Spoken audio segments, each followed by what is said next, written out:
السلام علیکم ورحمۃ اللہ۔ وعلیکم السلام ورحمۃ اللہ وبرکاتہ۔ خیریت ہے مولا؟ الحمدللہ۔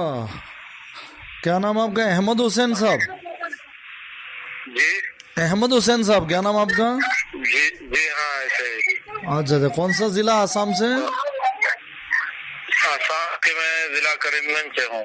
کریم گنج سے، جی جی جی جی۔ آپ کچھ کہہ رہے تھے، آپ کا میسج پڑھا میں نے، صبح صبح سنا۔ ہاں وہ میں کئی دنوں سے آپ کا بھی میسج ہے نا، ہاں ہاں وہ واٹس ایپ میں گروپوں میں وہ مطلب گھوم رہا ہے۔ ہاں ہاں تو ہم بھی دارالعلوم دیوبند سے پڑھے ہوئے ہیں، ہماری فراغت ہے اچھا دارالعلوم دیوبند سے سن 11 کو اچھا اچھا اچھا دورے اچھا۔ سے، پھر تکمیل ادب بھی ہم نے دارالعلوم میں کیا، او ہو ماشاء اللہ، تکمیل افتاح بھی کیا دارالعلوم میں۔ او ہو ماشاء اللہ ماشاء اللہ۔ تو کیا گھوم رہا ہے واٹس ایپ کے اوپر حضرت؟ نہیں وہ تبلیغ پر کیا مطلب آپ وہ کن کن کے ساتھ آپ بات کیے ہیں، ہاں ہاں تو ہاں، پھر اس کو شیخ الحدیث صاحب ہیں کیا نام؟ میں تو نام بھی بول گیا۔ سوشل میڈیا میں آپ اس رکیے تو صحیح، وہ شیخ الحدیث صاحب ہے نا، وہ کیا نام بھول گیا میں۔ کون؟ ہاں ہاں نہیں ہاں، وہ شیخ الحدیث، سنیے نا، وہ شیخ الحدیث صاحب کی بات آپ چھوڑیے۔ سبی اختر صاحب سے بات ہوئی تھی میری، وہ گھوم رہی ہے شاید۔ نہیں وہ سبی اختر صاحب سے بھی شاید بات ہوئی، اور اس سے پہلے مولانا شمس الدین صاحب سے بھی ہاں ہاں شاید ہاں بات ہوئی تھی۔ جی تو میں ان سب چیزوں سے مطلب الگ تلگ میں کہہ رہا ہوں کہ ہمارے آسام کے جو لوگ ہیں نا، ہاں مولانا دیکھیے یہ عوام جو ہے وہ بالکل سیدھی سادھی ہے، ہاں ہاں ان کو ان چیزوں سے مطلب کوئی واسطہ نہیں ہے۔ ہاں ہاں ہم بھی اپنے طلباء سے سب سے ہم یہی کہتے ہیں، دیکھیے اصل مطلوب جو ہے نا وہ تبلیغ کا کام ہے، ہاں ہاں دین کا کام ہے، وہ ہونا چاہیے۔ اب اس کے ساتھ یہ تو کوئی ضروری نہیں ہے کہ ہم کو کسی ایک کے ساتھ ہی کرنا پڑے گا، ایسا کوئی مسئلہ ہے نہیں یہ تبلیغ کا کام۔ آپ ماشاءاللہ ادیب بھی ہیں، مفتی بھی ہیں۔ آپ جو ہے نا، ارے سنیے تو صحیح حضرت، یہ آپ کی ذاتی رائے کہہ رہے ہیں کہ قرآن اور حدیث سے اس کا کوئی ثبوت ہے آپ کے پاس؟ آپ جو بول رہے ہیں اس کے لیے نہیں یہ تبلیغ میں یہ کہاں لکھا ہے کہ مطلب کسی کو ماننا پڑے گا؟ ہاں ہاں ہاں، میں وہی کہہ رہا ہوں حضرت۔ نہیں کہاں لکھا ہے حضرت؟ اب دعویٰ آپ کر رہے ہیں تو مدعی کے ذمہ دلیل ہوتی ہے نا۔ میں کہہ رہا ہوں کہ یہ ہمارے آسام کے جو لوگ ہیں نا، وہ ان چیزوں سے بالکل ناواقف ہیں۔ آسام کے لیے حضرت دیکھیے، مجھے بڑا افسوس ہے، قاسمیوں کے فلسفائی باتیں کرتے ہیں، آسام والوں کے لیے دین الگ ہے۔